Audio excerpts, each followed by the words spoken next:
প্রিয় দর্শক, সংবাদপত্রে বাংলাদেশ অনুষ্ঠান থেকে আমি রেজানুর রহমান আপনাদেরকে স্বাগত জানাচ্ছি। বিভিন্ন জাতীয় দৈনিকে প্রকাশিত খবরের বিশ্লেষণ নিয়ে আমাদের আজকের এই অনুষ্ঠানে অতিথি হিসেবে উপস্থিত আছেন জাতীয় প্রেস ক্লাবের সাবেক সভাপতি, দৈনিক যুগান্তরের সম্পাদক, বিশিষ্ট সাংবাদিক সাইফুল আলম। স্বাগত আপনাকে অনুষ্ঠানে। ধন্যবাদ আপনাকে। পত্রপত্রিকায় প্রকাশিত কয়েকটা গুরুত্বপূর্ণ শিরোনাম আমি আপনাকে একটু পড়ে শোনাই, তারপর আলোচনায় যেতে চাই। প্রথম আলোর শিরোনাম, দরিদ্র মানুষের খাবারের ব্যয় বেড়েছে শতকরা 58%। ডেঙ্গু নিয়ন্ত্রণে কথা বেশি, কাজ কম। বিশ্লেষণ, তিক্ততা সরিয়ে সম্পর্ক এগিয়ে নেওয়ার বার্তা দিয়েছেন ডোনাল্ড লু। সমকালের শিরোনাম, সংসদীয় কমিটির দুনয়ন, নিজ এলাকায় উন্নয়ন। ঋণের সুদ 14% উপরে উঠবে না, ব্যবসায়ী নেতাদের সঙ্গে বৈঠকে বাংলাদেশ ব্যাংকের গভর্নর। দৈনিক যুগান্তরের শিরোনাম, কথা বেশি, কাজ কম দুই সিটির, রাজধানীর খাল নর্দমা এখনো বেহাল।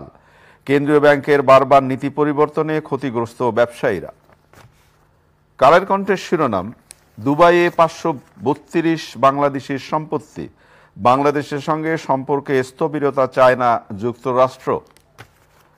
দৈনিক ইত্তেফাকের শিরোনাম, বাংলাদেশ ব্যাংকের বারবার নীতি বদলে ক্ষতিগ্রস্ত হচ্ছেন ব্যবসায়ীরা, শেখ হাসিনার স্বদেশ প্রত্যাবর্তন দিবস আজ। আমাদের সময় শিরোনাম, বাজারের সুধারে হস্তক্ষেপ করবে কেন্দ্রীয় ব্যাংক, শেখ হাসিনার স্বদেশ প্রত্যাবর্তন দিবস আজ, দিনভর নানা কর্মসূচি। বাংলাদেশ প্রতিদিনের শিরোনাম, কেমন ছিল লু হাওয়া, অর্থনীতিবিদদের হুকুমের আজ্ঞাবহ চান রাজনীতিকরা। মানব জমিনের শিরোনাম, শাখা থেকে শাখায় ঘুরছেন গ্রাহকরা, মিলছে না টাকা, সরেজমিনে আইসিবি ইসলামিক ব্যাংক। জায়দিনের শিরোনাম, ঢাকার জলাভূমি গিলছে কারা, ডোনাল্ড লুর সফরে বিএনপিতে হতাশা। আজকের পত্রিকার শিরোনাম, বস্তা বদলেই দ্বিগুণ দাম, বাজারে ভারতীয় চোরাই চিনি। দেশ রূপান্তরের শিরোনাম, 30 শর্তে 3 পক্ষই চাপে, শেখ হাসিনার 44তম স্বদেশ প্রত্যাবর্তন দিবস আজ। সময়ের আলোর শিরোনাম, কারা খায় সবজির টাকা, 5 হাত ঘুরে দাম বেড়ে যাচ্ছে 2 থেকে 10 গুণ। খবরের কাগজের শিরোনাম, 1,500 একর সংরক্ষিত বন উজাড় করে কাঁচা বাঁশ চাষ, শেখ হাসিনার স্বদেশ প্রত্যাবর্তন দিবস আজ। দৈনিক জনকণ্ঠের শিরোনাম, এডিপি অনুমোদন 2,65,000 কোটি টাকার, শেখ হাসিনা ফিরলেন, প্রাণ পেল বাংলাদেশ। মহামান্য রাষ্ট্রপতি শাহাবুদ্দিন চুপ্পুর একটি লেখা প্রকাশ হয়েছে।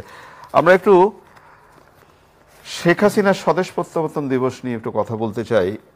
মহামান্য রাষ্ট্রপতি বলেছেন শেখ হাসিনা ফিরলেন এবং প্রাণ পেল বাংলাদেশ। ধন্যবাদ আপনাকে। আজকে আমরা জানি যে প্রধানমন্ত্রী, আওয়ামী লীগ সভানেত্রী শেখ হাসিনার স্বদেশ প্রত্যাবর্তন দিবস 44তম। 1981 সালের 17ই মে তিনি দেশে ফিরে আসেন নির্বাসিত জীবন থেকে। কারণ আমরা জানি যে 1975 সালের 15ই আগস্ট জাতির পিতাকে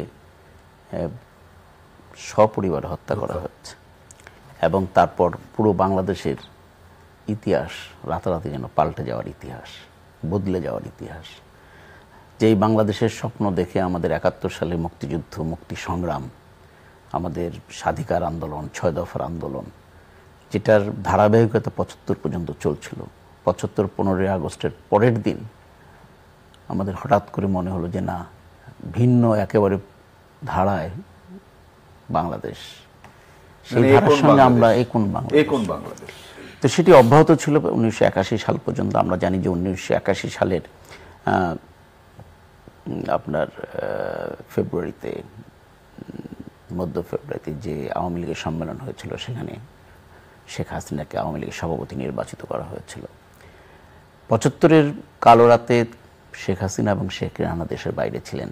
আল্লাহর অশেষ রহমত চেয়ে তারা সেই জন্যই বেঁচে গিয়েছিলেন। এবং তারপর নির্বাসিত জীবন, দিল্লিতে নির্বাসিত জীবন, অনেক চড়াই উতরাই, অনেক কষ্ট, অনেক দুঃখ, দেশে না ফিরতে পারার বেদনা, একরাশ বেদনা। যে দেশ স্বাধীন করলো যার নেতৃত্বে, তার সন্তানরা দেশে ফিরতে বাধাগ্রস্ত হয়েছে। তো 1981 সালে তিনি দেশে ফিরলেন এবং দেশে ফিরলেন, আমিও ভিন্নভাবে এটা থেকে দেখি যে তার দেশে ফেরার মধ্য দিয়ে একটা নতুন অভিযাত্রা বাংলাদেশে শুরু হয়েছে, নতুন সংগ্রাম শুরু হয়েছে, পুরনো বাংলাদেশকে ফিরিয়ে আনার সংগ্রাম। জাতির পিতা বঙ্গবন্ধু যে সোনার বাংলার স্বপ্ন দেখেছিলেন, যেটাকে একেবারে স্থিমিত করে দেওয়া হয়েছিল, দাবিয়ে দেওয়া হয়েছিল, সেটা আবার যেন পুনরুজ্জীবিত হলো। বাঙালির চেতনা, বাংলা ভাষাভাষীর চেতনা, স্বাধীনতার চেতনা, গণতন্ত্রের চেতনা, মুক্তিযুদ্ধের চেতনা বলেন, অসাম্প্রদায়িক চেতনা, সব কিছুকে আবার ধারণ করলো একটি মাত্র প্রতীক, সেটি হলো শেখ হাসিনা।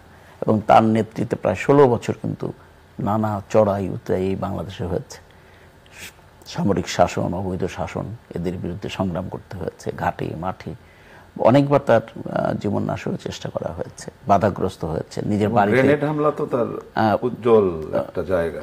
32 নম্বরে সেদিন তো সৃষ্টিকর্তা তাকে বাঁচিয়ে 24 জন নিহত, সাইবির রহমান সহ। এবং নিজের বাড়িতে কিন্তু তিনি বাংলাদেশে এসে প্রথম ঢুকতে পারেন নাই, ঢোকার অনুমতি পান নাই। অনেক কষ্ট করে তাকে পরবর্তী পর্যায়ে অনুমতি নিতে হয়েছে এবং সেই বাড়িতে তিনি প্রবেশ করেছেন। তো সেটি একটি আমরা মনে করি যে সেটি একটি কালো অধ্যায়। সেই অধ্যায় পেরিয়ে নতুন সকাল নিশ্চয়ই হবে। এবং আমরা এটা জানি যে রাতের পর সকাল হয়, সেটারই পুনরাবৃত্তি হয়েছে। এবং আপনি দেখেন যে আজকে মুক্তিযুদ্ধ কথা খুব জোরের সঙ্গে বলা যায়। একটা সময় এটা তো সত্য যে মুক্তিযুদ্ধের কথা বলা যেত না। আমি মুক্তিযোদ্ধা এটা বাংলাদেশে বলতে মুক্তিযুদ্ধে এদিক ওদিক তাকাতে হতো কেন? যারা দেশটাকে স্বাধীন করলো, তাদের এই যে পলায়নমুখী মনোবৃত্তিটা তৈরি করলো কারা? এদের একটা পানিশমেন্ট হওয়া উচিত। বঙ্গবন্ধুর নাম নেওয়া যাবে না। জয় বাংলা যে স্লোগান মুক্তিযুদ্ধের সময় মুখে মুখে ছিল, সেই জয় বাংলা স্লোগান দেওয়া যাবে না। বাংলাদেশ জিন্দাবাদ বলতে হবে কেন? এই যে ধারাটায় যারা নিয়ে যাওয়ার চেষ্টা করেছিল, এটাকে কি শুধু খন্দকার মোস্তাক কিংবা আরো 20, 25, 30, 40 জন লোক এই ধারায় নিয়ে যাওয়ার চেষ্টা করেছে? এর পেছনে একটা বৃহত্তর মানে পরিসর রয়েছে। এর সঙ্গে যারা ছিল চিন্তা চেতনায়, এর সঙ্গে যারা কাজ করেছে, এর সঙ্গে যারা বিভিন্ন বক্তৃতা ড্রাফট করেছে, এর সঙ্গে যারা বিভিন্ন বক্তব্য দিয়েছে, অনুসন্ধান করলে সেই সময়ের পত্রপত্রিকা, দেশের নায়ক, দেশের বাইরে কিংবা যারা জীবিত আছে তারা বলতে পারবে। এটার একটা আমার মনে হয় শ্বেতপত্র হওয়া দরকার, যে সেই সময়ে দেশটাকে পাল্টে দেওয়ার জন্যে, দেশের ইতিহাসকে পাল্টে দেওয়ার জন্যে, বঙ্গবন্ধুর অবদানকে মুছে ফেলার জন্যে অথবা মুক্তিযোদ্ধাদের অবদানকে মুছে ফেলার জন্যে কারা কারা কাজ করেছে, কারা কারা বিবৃতি দিয়েছে, কারা কারা বক্তব্য দিয়েছে, কারা কারা সেইগুলো ড্রাফট করেছে। এইটার একটা মানে থাকা দরকার যে সামনের কিছু লোককে আমরা চিনলাম, পিছনে যারা উৎসাহিত করলো, আশ্রয় দিল, প্রশ্রয় দিল, তাদেরকে আমরা, পেছনের কুশীলব যারা, তাদেরকে আমরা কি চিনি না? আবার চিনলেও সঙ্গে কেন নিচ্ছি? সঙ্গে কেন তারা আবার পথ হাঁটছে? এই জায়গাটা কিন্তু একটা বড় প্রশ্ন। অবশ্যই। কারণ এরা বদলায় না, মানুষের কোনো সংস্কার হয় না। এটাকে গিরগিটি, মানুষের কোনো সংস্কার হয় না। আমাকে একজন বলেছিল যে আসলে মানুষের তো কোনো সংস্কার হয় না, মানুষ ওইভাবে বদলে যায়। আসলে মানুষ বদলায় না, তার অরিজিন যেটা সেটা থেকেই যায়। আপনি কোত্থেকে আসছেন, কোথায় পড়াশোনা করছেন, কোন পরিবার থেকে আসছেন, বাবা মা কি শিক্ষা দিয়েছে, এটা থেকেই যাবে। আপনি এরা বদলায় না বলে কিন্তু মানুষ বলে যে মানুষের সংস্কার হয় না, সৎকার হয়। আপনার সৎকার হয়ে যেতে পারে কিন্তু আপনার সংস্কার হবে না। মানে যে প্রসঙ্গটা আমি আপনার সামনে তুলতে চাই, যে আজকের বাংলাদেশের অবস্থানটা যদি আপনি দেখেন, ভূ রাজনৈতিক থেকে শুরু করে সবকিছু মিলে দেশব্যাপী, পৃথিবীব্যাপী যে বাংলাদেশের অর্জন এবং বাংলাদেশের সমীহ করা এবং দেশটার পরিবেশ যদি দেখেন, ধরেন আপনি মেট্রো রেল, তারপরে এই যে অবকাঠামোগত উন্নয়ন, টানেল এবং সবকিছু মিলিয়ে আজকে বাংলাদেশটাকে যেভাবে পরিবর্তন করে নিয়ে এসছেন মাননীয় প্রধানমন্ত্রী, এটা দেশকে ভালোবাসা থাকতে হবে, দেশের জনগণের প্রতি ভালোবাসা থাকতে হবে। বঙ্গবন্ধুর সবচেয়ে বড় দুর্বলতা, অনেকে বলে কি, জনগণকে ভালোবাসতেন। সবচেয়ে বড় দুর্বলতা কি? জনগণকে ভালোবাসতেন। সবচেয়ে বড় দুর্বলতা মানুষকে ভালোবাসতেন। ওনার সাহস মানুষ, ওনার ভালোবাসা মানুষ, ওনার পরিবার মানুষ। এবং যে কারণে আপনি আজকে দেখেন শেখ হাসিনার নেতৃত্বে আজকে বাংলাদেশে 15 বছরে বাংলাদেশ কতটা বদলে গেছে, এটা অস্বীকার করার কোনো উপায় নেই। আমি বিরোধী দল করতে পারি, ভিন্ন মত থাকতে পারে, আমার অন্য রাজনৈতিক দল থাকতে পারে, কিন্তু যেগুলো চাক্ষুষ সেই অর্জনগুলো তো অস্বীকার করতে পারেন। আজকে আপনি মেট্রো রেলকে ফেলে দেবেন? আপনি মেট্রো রেলের আওয়ামী লীগ পছন্দ করেন না, মেট্রো রেলে চড়বেন না? এটা তো হতে পারে না। মেট্রো রেল তো দেশের সম্পদ, পদ্মা সেতু তো দেশের সম্পদ, এটা তো কোনো ব্যক্তির সম্পদ না। তো সেটাকে তো আপনি ভোগ করছেন। আপনি এক্সপ্রেসওয়েতে আপনি ব্যবহার করবেন না।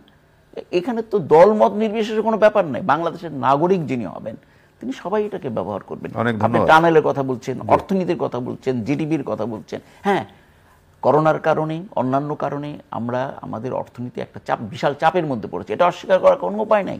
মূল্যস্ফীতি মারাত্মকভাবে হচ্ছে, সাধারণ মানুষের কষ্ট হচ্ছে, সবই হচ্ছে, এটাও ঠিক। কিন্তু দেশটাকে তো একটা জায়গায় নিয়ে আসা হয়েছে, এবং আমরা যদি, আমরা মনে হয় যে ত্যাগ করার, এবং আমরা যদি এই সমস্যার সমাধানের জন্য সবাই মিলে কাজ করি, তাহলে নিশ্চয়ই এই অর্থনৈতিক অবস্থা অবশ্যই কাটিয়ে উঠবে। যে অর্থনৈতিক চাপের কথা আমরা বলছি সেটা নিশ্চয়ই সংশোধন হবে। সংস্কারের কাজ তো শুরু হয়েছে। আপনি ব্যাংকিং সেক্টরে কিছু কিছু সংস্কার হয়েছে, কিছু কিছু কঠিন সিদ্ধান্ত সরকার গ্রহণ করেছে ইতিমধ্যেই, এবং যাতে মূল্যস্ফীতিটা কমে যায়, দাবিয়ে রাখা যায়, মূল্যস্ফীতিটা নিয়ন্ত্রণের মধ্যে রাখা যায়। মূল্যস্ফীতি সারা বিশ্বে হয়েছে, কোথায় হয় না? আর্জেন্টিনার মতো দেশে 300% মূল্যস্ফীতি হচ্ছে, আপনি চিন্তা করতে পারেন। পাকিস্তানের মূল্যস্ফীতি হয় নাই। হ্যাঁ, কিছু কিছু দেশে মূল্যস্ফীতিটা তারা কমিয়ে আনতে পেরেছে। আমরা সেই জায়গাটায় এখনো সফল হই নাই, তবে আমাদের প্রসেসটা শুরু হয়েছে, একটু ধৈর্য ধরতে হবে। নিশ্চয়ই আমরা আশাবাদী, নিশ্চয়ই সেই চ্যালেঞ্জ আমরা মোকাবেলা করতে পারবো। ডোনাল্ড লু নিয়ে আজকে অনেক পত্রিকার বিভিন্ন রিপোর্ট হয়েছে, যদি আমি দুটো রিপোর্ট আপনাকে পড়ে শোনাই। তিক্ততা সরিয়ে সম্পর্ক এগিয়ে নেওয়ার বার্তা দিয়েছেন ডোনাল্ড লু। বাংলাদেশের সঙ্গে সম্পর্ক স্থবিরতা চায় না যুক্তরাষ্ট্র, কালের কণ্ঠের শিরোনাম। বাংলাদেশ প্রতিদিন শিরোনাম করে কেমন ছিল লু হওয়া। যায় দিন শিরোনাম করেছে ডোনাল্ড লুর সফরে বিএনপিতে হতাশা। বাংলাদেশকে সময়ের আলো শিরোনাম করেছে দক্ষিণ এশিয়ার রাজনীতিতে বাংলাদেশকে পাশে চায় যুক্তরাষ্ট্র। এটা সবকিছু আসলে মার্কিন যুক্তরাষ্ট্র অন্যতম বৃহৎ পৃথিবীর শক্তি দেশ, এবং তাদের যে অর্থ ডলার তা পৃথিবী নিয়ন্ত্রণ করে। এখনো ভিন্ন মুদ্রা এখনো ডলারের সঙ্গে পেরে উঠছে না, কিংবা তৈরি, মানে সেই প্রেক্ষাপটটাই, বাস্তবতার আলোকেই সেই অবস্থানটা গ্রহণ করতে পারছে না। তো এরকম একটা জায়গায় মার্কিন যুক্তরাষ্ট্র অবশ্যই একটা সারা পৃথিবীতে নেতৃত্ব দিচ্ছে এখন বলা যায়। কেউ মানুক আর না মানুক, কেউ কেউ হয়তো না মেনে কথা বলতে পারে, কিন্তু পৃথিবীকে তারাই এখনো নেতৃত্ব দিচ্ছে, বাস্তবতা। তো সেরকম একটা জায়গায় ডোনাল্ড লু, একটা সময় তো কাগজে আমাদের শিরোনাম হয়েছিল লু হাওয়ায় সব তছনছ হয়ে যাবে, এরকম শিরোনাম আসছে মার্কিনী ঝড়, এরকম আমরা অনেক কিছু, আমরা কিংবা আমরা যারা বিভিন্ন সময় টক শোতে অংশগ্রহণ করি তাদের অনেককেই আমি বলতে শুনেছি যে সেই সময় লু আসছেন, কিংবা পিটার হাস যেসব কার্যক্রম পরিচালনা করছেন, এর মধ্য দিয়ে বাংলাদেশের রাজনীতি পট পরিবর্তন হয়ে যাবে, রাতারাতি ভিন্ন অবস্থা হবে। কিংবা অনেক রাজনৈতিক দল কিংবা অনেকে এত বেশি উচ্চাকাঙ্ক্ষী হয়ে গিয়েছিলেন, এবং প্রত্যাশার জায়গাটা তাদের এত তৈরি হয়ে গিয়েছিল যে হয়তো মার্কিন যুক্তরাষ্ট্র অথবা লু অথবা হাস কাউকে বসিয়ে দেবে অথবা বসিয়ে দিতে পারে। তো এইরকম একটা জায়গা কিন্তু বাংলাদেশের সাধারণ মানুষের মধ্যে কিন্তু সেই সময় ছড়িয়ে গিয়েছিল, ছড়িয়ে দেওয়া হয়েছিল। আসলে বাস্তবতাটা তা না। বাস্তবতা হলো দেশের ভেতরে জনগণ যতক্ষণ পর্যন্ত আপনার সঙ্গে সম্পৃক্ত না হবে, আপনার রাজনীতির সঙ্গে সম্পৃক্ত না হবে, আপনার দর্শনের সঙ্গে সম্পৃক্ত না হবে, আপনি যা চান সেটা জনগণ না উপলব্ধি করতে পারবে যে তার স্বার্থে হচ্ছে, দেশের স্বার্থে হচ্ছে, ততক্ষণ পর্যন্ত কিন্তু আপনি আস্থা পাবেন না। আপনি একবার ভাবেন যে 70-এ কি হয়েছিল। 70-এ কি এইভাবে কোনো রাষ্ট্র থেকে কোনো দূত এসে, কোনো মন্ত্রী এসে কোনো রাষ্ট্রের সে শীর্ষ পর্যায় থেকে স্টেটমেন্ট দিয়ে বঙ্গবন্ধুকে সহায়তা করার দরকার হয়েছিল? বাংলাদেশের সমস্ত 7.5 কোটি মানুষের মধ্যে 2, 4, 5, 10 হাজার মানুষ ছাড়া বাদবাকি সমস্ত মানুষ এক কাতারে সামিল হয়ে গিয়েছিল। তো সেই সম্মেলনীর শক্তিটা রাজনীতিতে দরকার, সেই আস্থা এবং বিশ্বাসের জায়গাটা রাজনীতি তৈরি করা দরকার। জনগণ যাতে ভাববে যে না, এই দল আমার কথা বলে, আমার ন্যায্য অধিকার প্রতিষ্ঠিত করবে, আমার নাগরিক অধিকার প্রতিষ্ঠিত করবে, আমার সাংবিধানিক অধিকার প্রতিষ্ঠা করবে, দেশে গণতন্ত্রের যে গণতন্ত্রের স্বপ্ন দেখে আমরা দেশের স্বাধীনতা সংগ্রামে এসেছিলাম, গণতন্ত্র প্রতিষ্ঠা করবে, অসাম্প্রদায়িক বাংলাদেশের চেষ্টা করবে, এগিয়ে যাওয়ার বাংলাদেশের সৃষ্টি করবে। আমরা কি পিছিয়ে যাব? এমন কার্যক্রম কেন করব যে কার্যক্রমে দেশ পিছিয়ে যায়, দেশের অর্থনীতি? অনেক ধন্যবাদ আপনাকে। অনেক প্রিয় দর্শক, আমরা যে বিষয়গুলো নিয়ে কথা বললাম আপনারা নিশ্চয়ই শুনলেন। সময়ের স্বল্পতা, অনুষ্ঠান শেষ করছি। নিশ্চয়ই আগামীকাল আবার কথা হবে। খোদা হাফেজ।